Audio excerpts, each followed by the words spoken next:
documento ser presidente de la República. Pero sin duda, el gran libro, tengo todavía un poquito de tiempo, el gran libro que interviene en la Revolución Mexicana es La sucesión presidencial de Francisco I. Madero. Un libro hecho por un líder político excepcional, pero que era un pésimo escritor. Si ustedes lo leen, se darán cuenta que es un libro confuso, farragoso, pero que debajo de cada palabra hay un aliento de libertad, un aliento de solidaridad y un aliento de justicia que el pueblo mexicano supo percibir en su momento, y por eso es el libro que sirve de fermento. El libro se publica, fíjense ustedes, en diciembre de 1908. Esto es muy importante porque la entrevista a Díaz Krillman se había tenido lugar en marzo de ese año. Y entonces hay quien dice incluso que cuando Madero lee la conferencia, se motiva y entonces se pone a leer de manera compulsiva, ¿no? Muy intensa, los más diversos temas, a los más diversos autores, desde Kropotkin hasta Proudhon, hasta, en fin, Spencer, ¿no?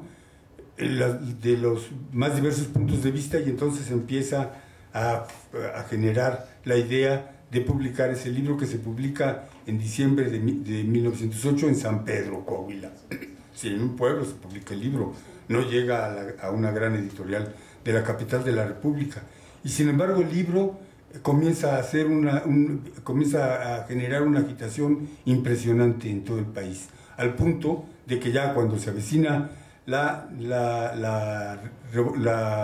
elección presidencial de 1910, le da a Madero para formar el partido antireeleccionista, publicar otro opúsculo, ya como programa del partido, que también es otro libro valioso, que se llama El Partido Antireeleccionista frente a la elección presidencial de 1910, y entonces ya eso se perfila pues a Madero como el líder político, democrático y pacifista, que cuando es víctima del fraude electoral de Porfirio Díaz, o del régimen porfirista, digamos más precisamente, se ve en la necesidad de acudir a las armas contra toda su convicción íntima y moral.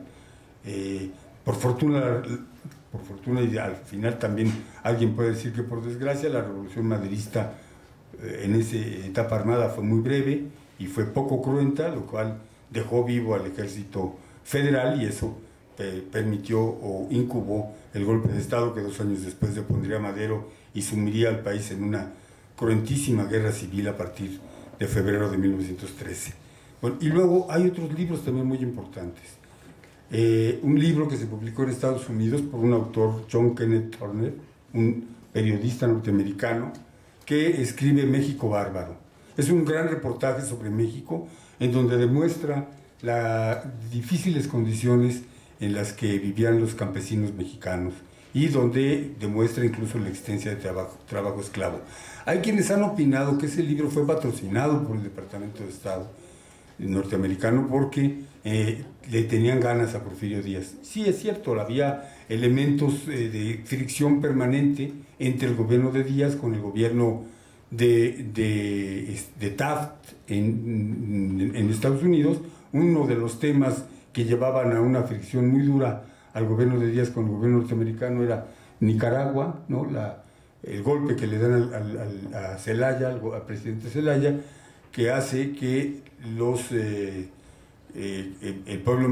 gobierno mexicano envíe un barco a rescatar al presidente ya depuesto en ese momento, al presidente Zelaya, y lo trae a México, ¿no?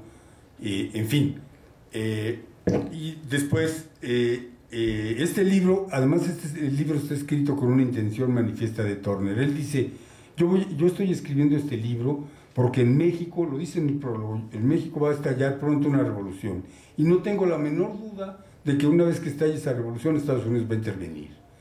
Y después él mismo reconoce, dice: bueno, ya estalló la revolución, sí, aparentemente no ha intervenido Estados Unidos, pero si ustedes se dan cuenta, hay 30,000 soldados establecidos en la frontera con México, y todos los puertos mexicanos están cerrados por barcos norteamericanos, barcos de guerra, navíos de guerra, navíos armados.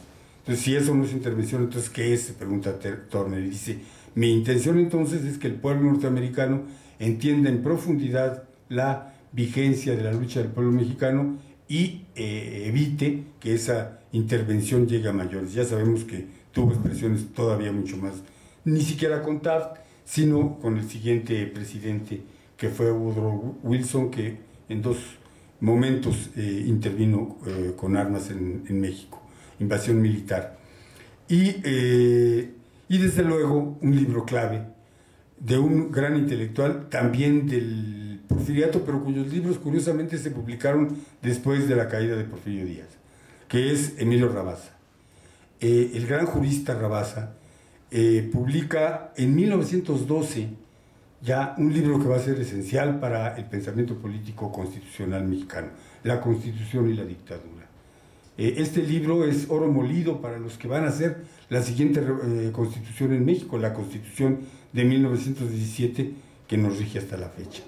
Porque México se había distinguido por su falta de estabilidad política, por la falta de gobernabilidad, como se dice ahora, de gobernanza, ¿no? Y entonces, porque según él, según Rabasa, el diseño del Estado mexicano, dándole una primacía al Congreso y dejando débil al presidente de la República, obligaba al presidente de la República que si se podía sostener, si bien le iba, tenía que gobernar con poderes excepcionales, ¿no?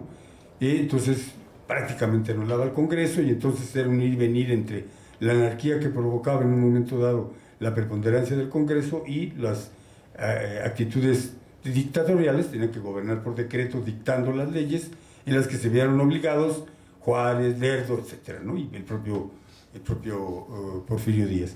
Y entonces él hace un alegato hacia la necesidad de tener un ejecutivo fuerte, que recogen los constitucionalistas del 17, y eso ya viene desde la propuesta, desde el proyecto constitucional de Carranza, es refrendado por el Congreso, y la historia posterior, en el libro de los libros mexicanos, que es la Constitución, demuestra que ese ejecutivo fuerte es el que hizo posible que, por ejemplo, se hiciera la reforma agraria, que se nacionalizara el petróleo, se expropiaran las compañías petroleras, etc. Para finalizar, una reflexión última: México es el país de América Latina que, gracias a que tuvo una constitución que se forjó en el crisol de una revolución armada, de intensa participación popular, es el país de América Latina que tiene una larga trayectoria, la más larga trayectoria constitucional de todo el continente, ininterrumpida. Y eso pues nos ha servido de mucho, cuando menos en todo este tiempo, aunque ahora esto ya se puede poner en duda, para no matarnos entre nosotros, aunque lo que está ocurriendo ahora no es entre nosotros, tengo esa impresión. Muchas gracias.